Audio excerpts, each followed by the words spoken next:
So, Bill, thank you so much, and welcome back, everyone, to our second episode of our podcast, What is Reality? Nice to see you again, Bill. How are you? I'm wonderful. And yourself? Oh, I'm doing great. I always love our conversations, so I'm Me super too. excited for our conversation today. So, I know last time we talked a little bit about exploring consciousness and trying to explain some of the terms and why we were interested in discussing this topic and what we bonded over. I know we spoke about that a lot last time in our last episode, but in this episode today, I was really interested to talk with you about ego state. And I know we talked about the ego last time briefly.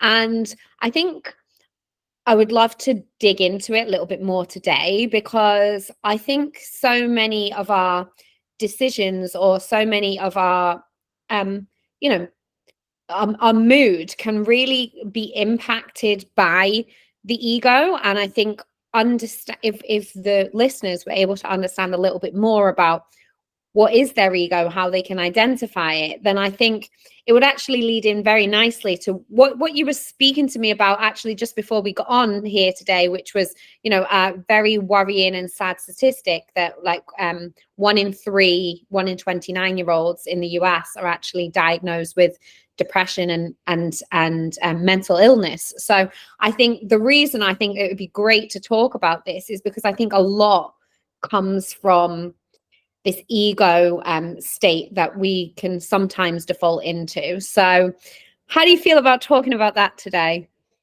Love it.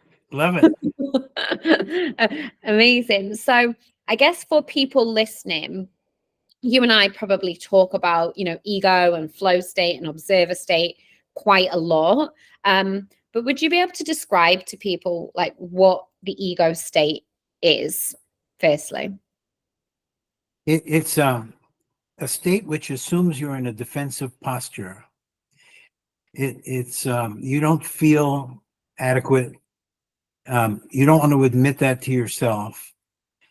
Um, those feelings lead to anger and perhaps blaming other people. And you don't want to take any responsibility for how bad you feel. You want to blame it on other people. You're not thinking creatively about solutions. It's like it's too late for that. You've given up on solutions. Um, you're very attached to what other people think of you and to how you evaluate yourself, which is generally supercharged by what other people feel about you or the signals you've picked up from other people as to whether they're respecting you or disrespecting you or think highly or lowly of you. All of those clues, you can tell this is a very complicated state, the ego state. Why do we have an ego? And, why does it work against us? Freud said that when we were born, we didn't have an ego. We had just our natural self. And it wasn't concerned with what other people thought. It didn't even know if those things that it's seeing were other people or just part of itself. That's the state that we were born in. And then Freud hypothesized that the ego came into existence as a subset of our mentality and emotions when we were frustrated for the first time, when we didn't get exactly what we needed immediately. Maybe we need diaper changing and it wasn't happening. Maybe we needed food or drink or whatever it was, something we needed, we weren't getting. And so this kind of agent or press agent or manager formed in our minds. And it's kind of like a sub-self. We have our real self, and then we have this sub-self. And once the sub-self comes into existence, it's neurons being formed in the brain and connections among neurons. So it's got a physical basis in the brain, the ego. You might say that given the fact that consciousness, in my theory, pre-exists before the brain exists. So we do have a soul, and that is our consciousness that lasts after death and was there before birth and so on. Within the context of that framework, the ego has, the brain itself is kind of like our personal computer. It's like an AI that our consciousness is has designed. The consciousness of the universe has designed the brain to be a kind of a place where consciousness can sit when it's here in the material world.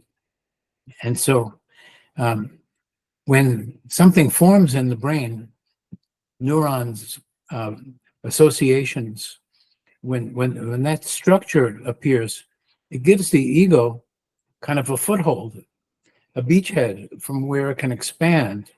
And it expands to the extent that you feel needy, that you're not getting what you need.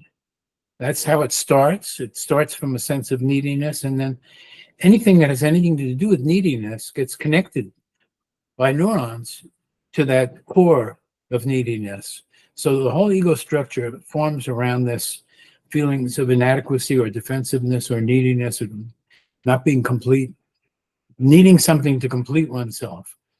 And then attachment is a related phenomenon. Attachment is something the ego does. It's a function of the ego where we become attached to certain objects,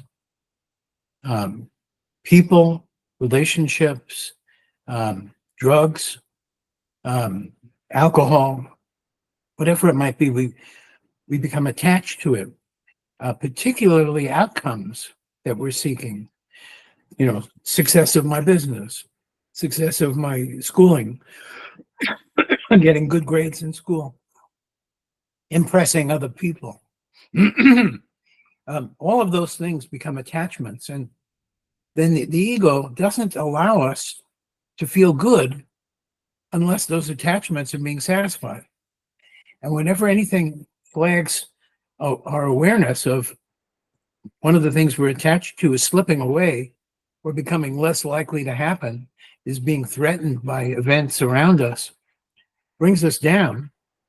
So this function of attachment causes negative emotion, whether it be anger, which is kind of a result of being afraid of something and then not wanting to be afraid, wanting to take action.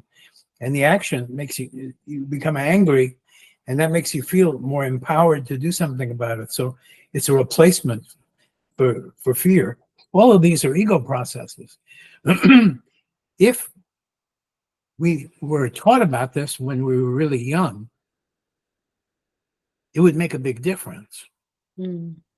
A recent study, which wasn't going this far in the direction of psychology, was just trying to see whether if you could get little kids, like 2.5 years old, if you can get 2.5-year-old kids to understand the idea of being self-aware, of kind of paying attention to what goes on inside of them, the thoughts they have, the images they see in their minds, the feelings they have, positive and negative, that would be a good thing. When you teach that to kids when they're 2.5 years old against a control group who isn't being taught that, you start to see advantages in terms of memory by age 4.5.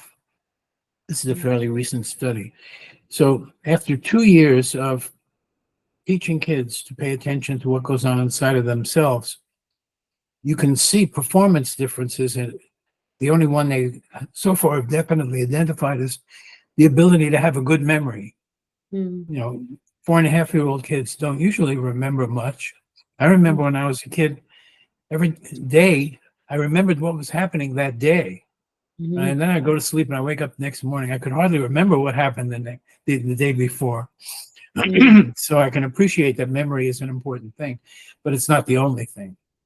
You know, the ability to control your own moods, ability to constructively think about what's going on in your life and in your world that is displeasing to you, and what actual sensible actions might you try to see to make things better? That isn't the kind of a thought the ego has. The ego doesn't think about stuff like that. The ego wants instant gratification, wants to be able to press a button and everything gets better. It's kind of, it's still in the babyish mind. It's kind of a babyish thing that we cling to all of our lives. As soon as we get into the observer state, we start to have some distance from that. We can have some moments where, and sometimes the moments are caused by the ego just flat out giving up, saying, okay, I lost. Everything I've always wanted, it's just been destroyed. My life is over. Might as well kill myself. When you get into that really down state, all of a sudden things don't matter as much. It actually makes you more observant of what's going on because you don't care anymore. So you have a degree of distance and you begin to get into the observer state. It would be much better to get into the observer state in a nice way rather than having to be forced into it by having everything in your life collapse. But once you get into the observer state, you can be more objective about, oh, I'm flying off the handle here. I'm overreacting a bit. These are all the good things that are happening right now. Why am I ignoring those things and just focusing on this little trivial thing? I spilled coffee on myself in front of that other person I was trying to impress. Big deal. I already told them 12 good ideas. What do they care about my spilling coffee on myself? And so on. That kind of stuff doesn't come up when you're just overwhelmed by your own ego. And unfortunately, in the world that we're living in today, because of information overload, we automatically try to oversimplify everything as much as we can just to get through the day. There's so many things we have to do, tiny little details. We hate the tiny little details, but they're there and you have to deal with them. And so we try to rush through them. We make to-do lists and we check off the list, and we're not enjoying ourselves. We're not in anywhere near the flow state. Yeah. No, it's almost like what I'm hearing you say is it's like a sub-self, essentially. Like it's not there is our true self, but in this form and in this lifetime, we're here as human avatars, and the brain is essentially, it forms a sub-self, and it's attached to all these kind of negative emotions. And you talked about frustration, anger, disappointment. Attachment is like a key element as well of the ego. And I think as you're talking there, it's quite interesting because I think we are all, we all have an ego, and we're all attached in certain ways to certain outcomes. We might want to say what we're not, but we are.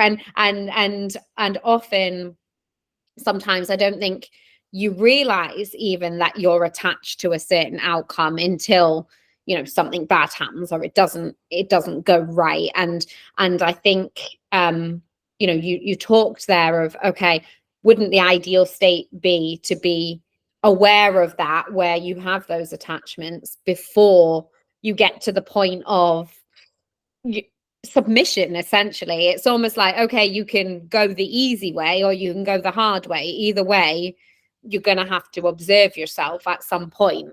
So the choice is yours. It's that whole pick your heart, really, isn't it? It's yeah. And I guess for people that are, they perhaps maybe don't even know what we're going on about, right? And it could almost be like this is too much to kind of wrap their head around. But in kind of simplistic terms, right, what are the emotions that they should look out for as a indication that they're in their ego? Well, it's very broad, because if a person feels anything other than joy, or at least neutrally at ease, comfort, it's probably the ego at work. Now, there are exceptions, like you're in a war zone and your favorite friend just gets killed, you're going to feel negative emotions, and that's not got anything to do with the ego necessarily. But in normal day-to-day life, far from death possibilities. Usually, when you're just going through a normal day, anything that brings you down, you should try to catch that. In other words, when joy is absent, be suspicious that you ought to be doing some kind of mental observation of yourself, because we shouldn't. We take for granted that life is difficult and then you die. That's a common bit of street wisdom nowadays. Life's a bitch and then you die. It's funny, ha ha ha. But all too true in terms of people internalizing that and just walking around in this despondent state. But they shouldn't. They needn't. They can be happy at all times, no matter what's going on. They can be happy. They have that ability. It's called willpower, determination, strong intention. It requires a person to be integrated, the individual to be self-aware, and to be able to take control, mastery of oneself. It's not impossible. We can all do it, and we all do it at times. When called upon in an emergency, we automatically go into flow state, and we perform impossible things. Weak old ladies carry 200-pound men out of a burning building. Stuff like that actually happens. But what I'm saying is, if you're not having a good time, check out what's going on and causing it, and don't assume that you're helpless. Don't assume that because you haven't ever been able to talk yourself out of being in a bad state, that it's impossible. It isn't impossible. You just haven't gotten good at it yet. You can get good at it. Yeah. I found it interesting, even there, you're just saying about, people carrying like these 200-pound people out of a burning building, right? And it makes me think of actually one of my coaches that I was coaching recently had said this, and it stuck in my mind. And it was like, you don't realize what you're capable of until you have to do it, right? And I think sometimes, people will say this about, a deadline at work. Like, we all love to procrastinate, and then we leave it until the last minute, and then we pull it out the bag. And, or for me, packing my suitcase, why do it the night before when you can do it an hour before your flight? It's almost like we tap into this like superhuman power, if you like. And, wouldn't it be great if we didn't have to wait until we're carrying someone out of a burning building, or wait until our business runway is like 0, or, an hour before your flight packing? Wouldn't it be great? And I know that's your whole premise of your work, really. And our work is to try and get more people into that state before it's without sounding dramatic, it's kind of like a fight or flight kind of, it's do or die kind of thing, in a dramatic sense. Not saying you're going to die, but it's almost like when you feel you have no choice but to do it, you will do it.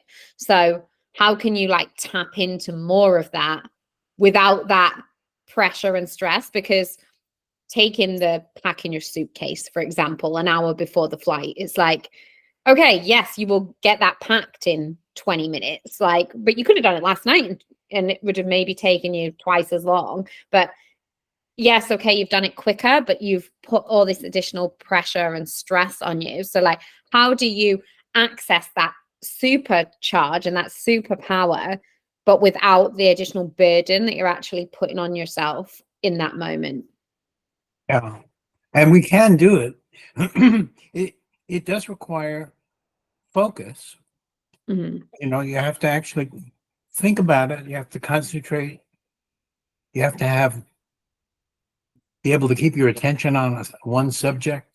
There's some of the other latest findings are that there's a relationship between depression and obviously anxiety and depression are very close.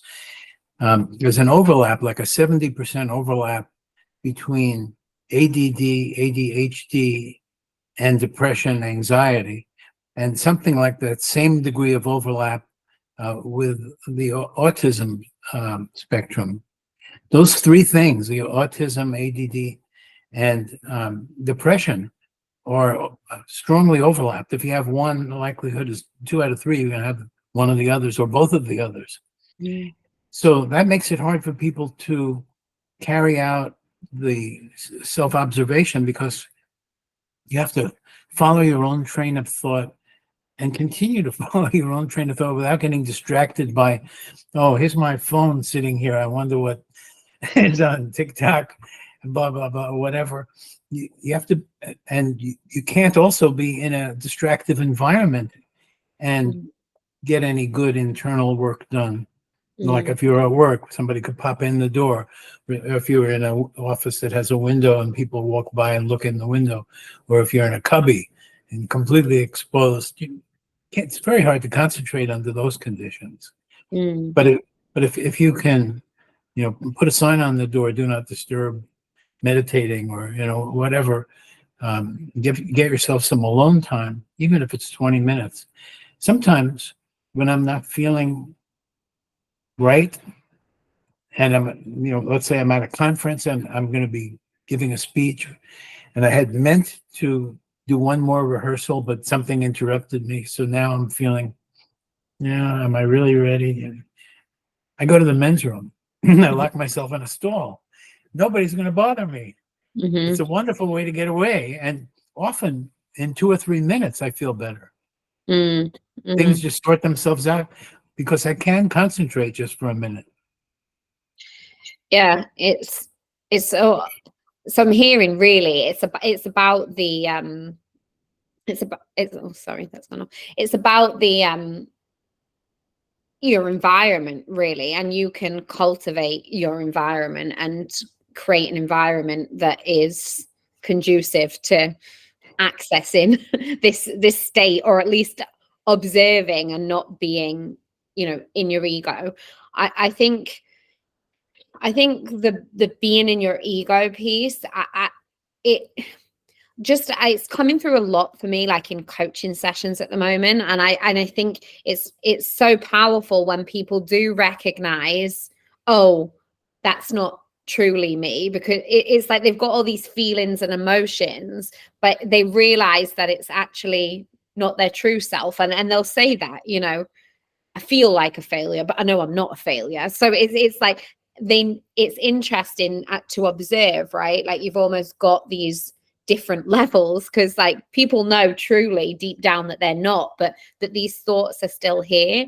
And I think they plague a lot of people a lot of the time. And it's funny because I find myself kind of almost a bit allergic to like any negativity of any sorts. And like, I know that's not necessarily a good thing, because, people have these emotions and that is fine to have these emotions. But I think when you almost recognize that these emotions are part of your ego, it's like, for me, you just want to go straight to solution and like, okay, like, let's just move through it. But certain people are at different stages in that process, and they need their own time, and they need to go through that in their own time.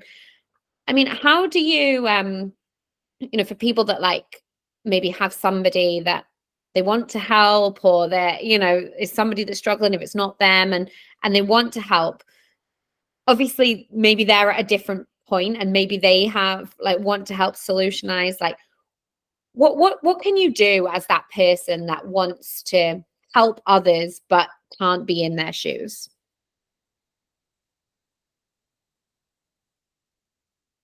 That's a very interesting question. They want to help others, but they they're not able to get into the minds of the other person that they're trying to help. Hmm. Well, um, ultimately, we all are in the best position to take care of ourselves. We have that direct connection. We know what's going on inside of us. So maybe asking questions or making suggestions, like, okay, here we are. There's the two of us, the helper and the person who accepts the idea. Perhaps that the friend can help or the coach can help. Um, the coach might then say, what are you feeling right now? And what have you been feeling? What's your recent feeling? And oh, I'm depressed. I just I expect the world is going to fall apart. The wrong guy is going to be made president of the United States. The world is going to be in turmoil. There'll be a shooting war. It'll be horrendous. Can't get that out of my mind.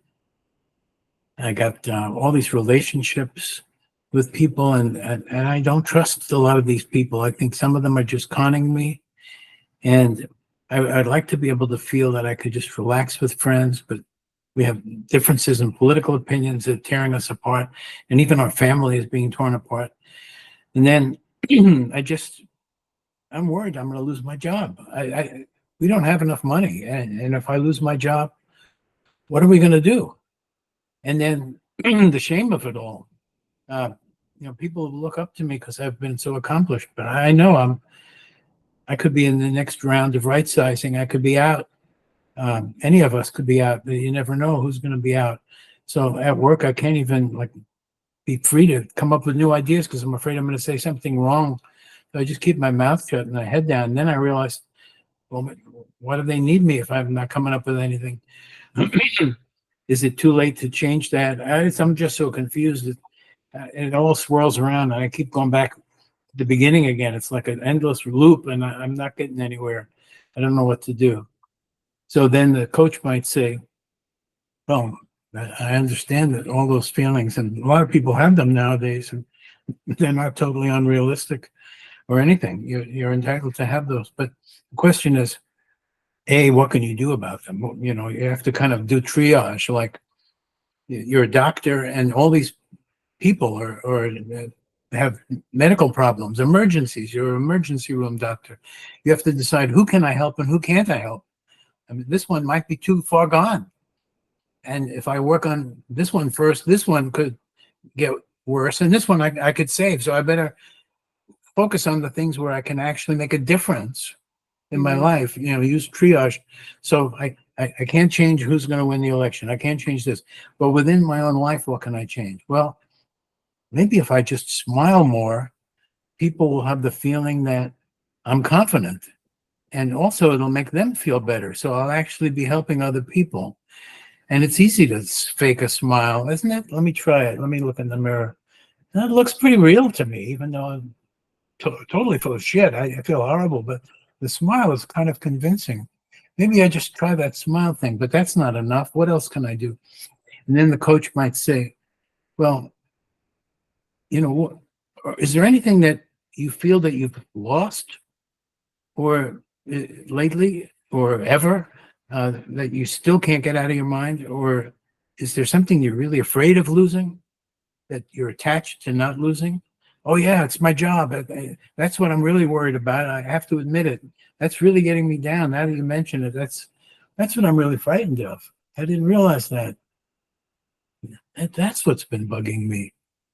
The other stuff is just window dressing. Yeah, I've always had that other stuff, but it's never gotten me down. This job thing has really gotten me down. What am I going to do about that? Maybe I ought to look for another job just to have something as a fallback in case I do get fired. That's not a bad idea. That's something I can do.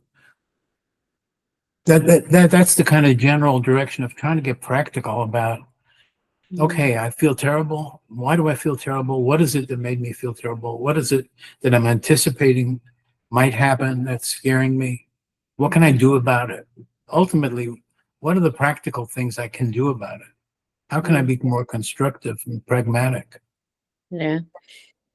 So really, and this is a message for everyone, it's focus on what you can do that will make a difference rather than what you can't. And I think attachment, and we touched on this when we, started to talk about ego. I don't actually think people realize how much attachment slows us down or harms us actually. And as humans, it, it's something that we do, whenever we meet people, we are forming attachments, with new friendships, new relationships, new jobs, as we move through our life, we are attaching to new people, new things, new places, and I think probably where the kind of I don't want to say where the bad attachment comes in, but almost where it's not helpful is when almost you're attaching to new things, but you haven't let go of the previous chapter. So say, for example, it's like you move job and you're in a new job and you're forming all these new attachments, like with, your work place, your relationships, your colleagues, whatever.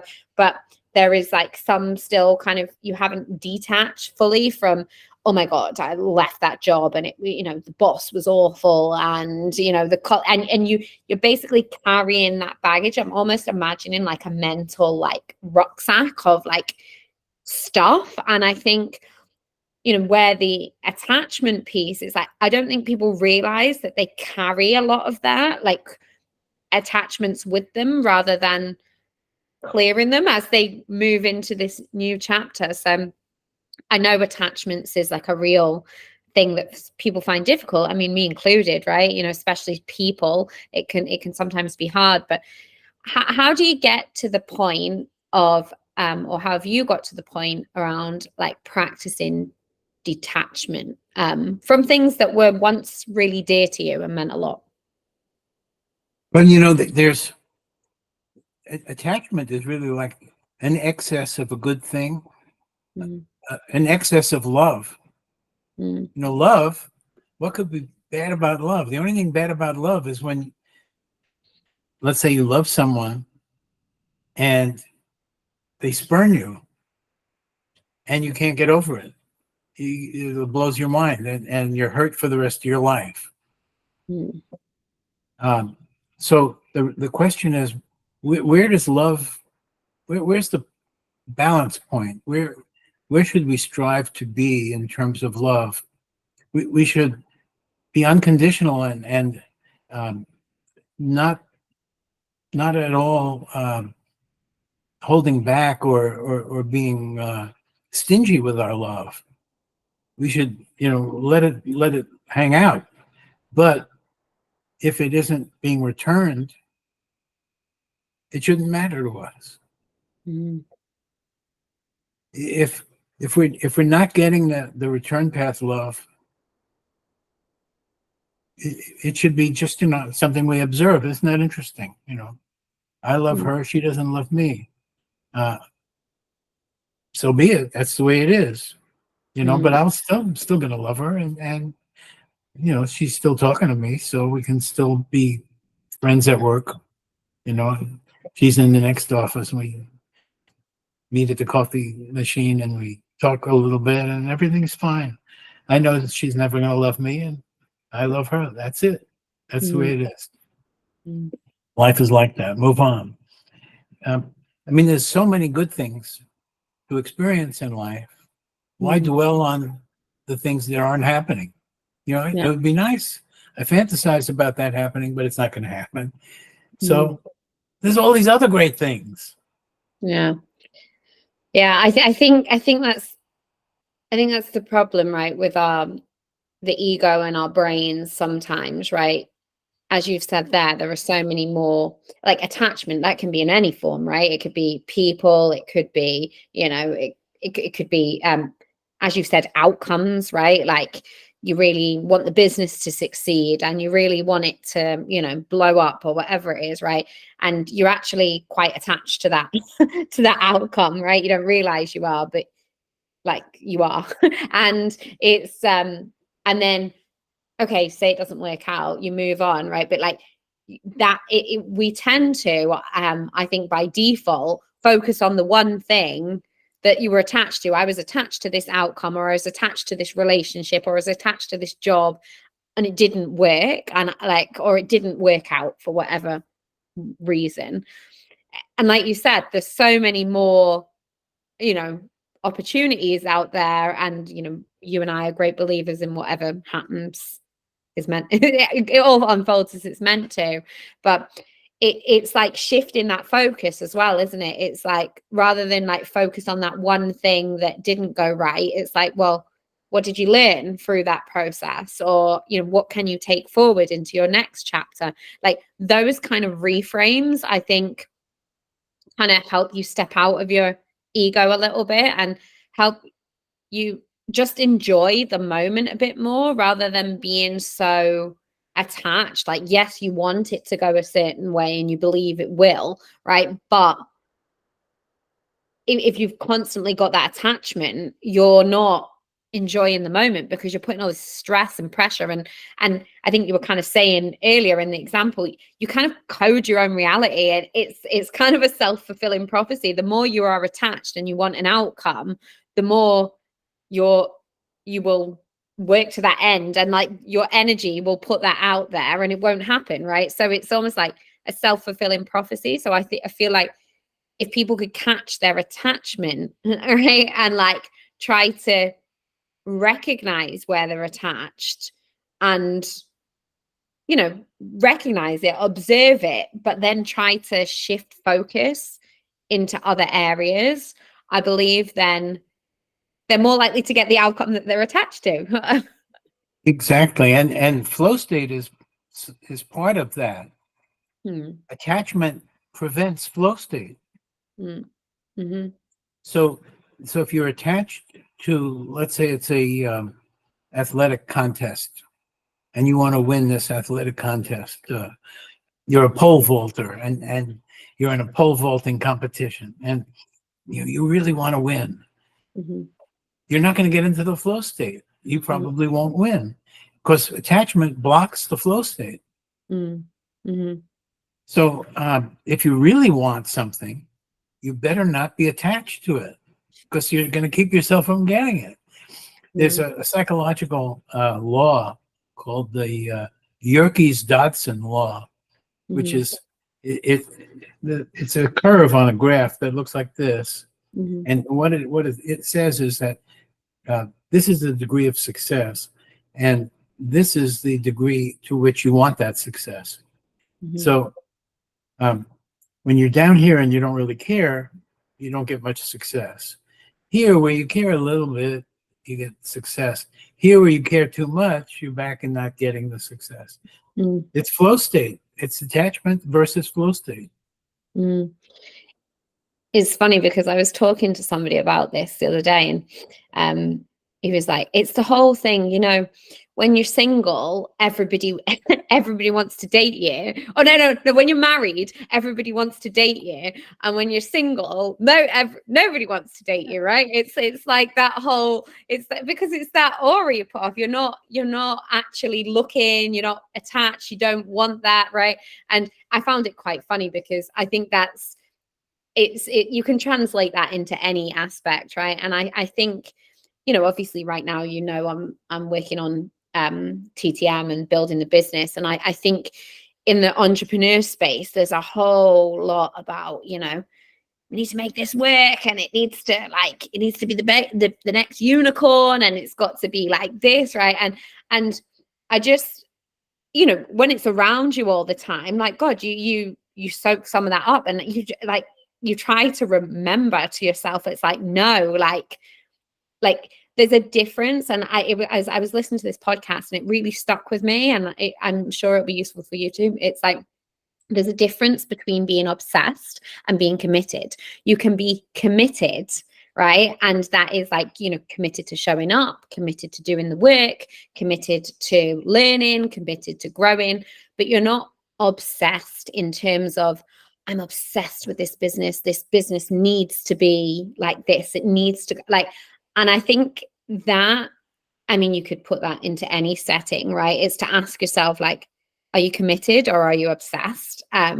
Because I think that would really help people like step back and think like, oh, hang on a minute. Like, because we use the term obsession as if it's a good thing. Oh, I'm so obsessed with that. That's so great. And actually it's almost unhealthy, because obsession is it's almost like you're expecting an outcome. That's how I define obsession. It's like you're expecting a certain outcome, whereas when you're committed, you're just showing up and doing the work. So yeah, I found it quite interesting, because it's funny, like when you're obsessed, you actually repel it. Almost like being single and needy and dying to date anyone, right? Yeah, obsessed implies a kind of a tunnel vision where you're not you don't have peripheral vision. You don't see the perspective, the context. You just see, I must do this. I must do this. I must do it faster. I must be more efficient about it. I can't let anything stop it, be in my way. I must be ruthless. I must accomplish this. Mm-hmm. That works. That's attachment. Mm-hmm. Mm-hmm. Yeah, and that's it. I think people, if they were listening to this, you'd probably be able to relate in some area of your life. Like, where are you attached, right? Like, where and who are you attached to, and what is the outcome that you're attached to with that, whether it's like with a certain person, whether it's a certain job, whether it's your business, whether it's a hobby, like you want to be the best, dancer in the world. Like, where in your life are you attached, really? Because I think that would help people recognize where their ego and that they are in their ego state. I agree. And as you were talking, I was picturing things that, the word attachment, like all words, has multiple meanings. My summer allergies. We were talking before about love and attachment, but the attachment that we're talking about now is very specifically the attachment that's like an addiction or a dependency or a neediness. It's something that has been somehow brainwashed into you. It came from the outside. It's external conditioning. It's made you into a robot. It's made you not have your own free will. It's taken you away from the true self. It rules you. It controls you. You can be manipulated by it. People who notice that you're attached to something can push your buttons, and you're helpless. They control you like you're a slave. Mm. Do you want to have those conditions? Do you want to leave those dependencies? You want to cut those dependencies off. You don't want to be capable of being manipulated by anything. Mm-hmm. Mm-hmm. Yeah, and I think it's the delineation, and I think this is where people, where I mean, I definitely, it's like, where is the cutoff point, right, between a vision, like, we talk a lot about, you project your own reality, your thoughts, manifesting, whatever you want to call it, right? It's where's the cutoff, right, between your vision and like attachment to an outcome, right? And I think that's something I find myself constantly. I think you have to check yourself again and again and again, because it can start off with a vision, but at somewhere along the line you've become attached, and I think recognizing that is really important. It's like, for somebody that's maybe got, wants to start a new job, and they've got this vision of them, I don't know, remote working, in Hawaii or wherever it is, whatever the vision is they have for their life, right? I think, like, yes, it's great to have that as a North Star, and like, but be open to the different routes that might take you there. It might not be that you're working remotely on a beach like straight away. Maybe there's like a side route, or a stop along the way that will take you to that end state. But I think the problem is like not being open to the other routes. I think our ego believes it knows the way, and actually I don't think it does. We don't know, right? It's, yeah. Well, what we do know is ourself. We know ourself to some extent. Mm. Because we have, the insider's knowledge. And in my case, during the 1970s, I had this vision of how my book, Mind Magic, which was causing a number of people in my immediate circle, even before it was published, to say that I had helped them and their life was getting better and they were seeing benefits. So that led me to see this vision of maybe there's a way I could reach everyone. And once they have these simple techniques, everyone will be in a better position, and then I'll feel wonderful. Okay, so that led to attachment, to actually getting all the way there. So then subsequently, when I saw that that was happening, which took years, but by 80s or 90s or whenever it was, I was past that point, and I said, well, this is taking a long time. I've reached 35,000 people who bought the book. That makes me feel wonderful. But what about the other 8 billion? And so then I said to myself, well, one of your favorite authors, Stendhal, died an unknown. He was rediscovered 200 years after he was dead.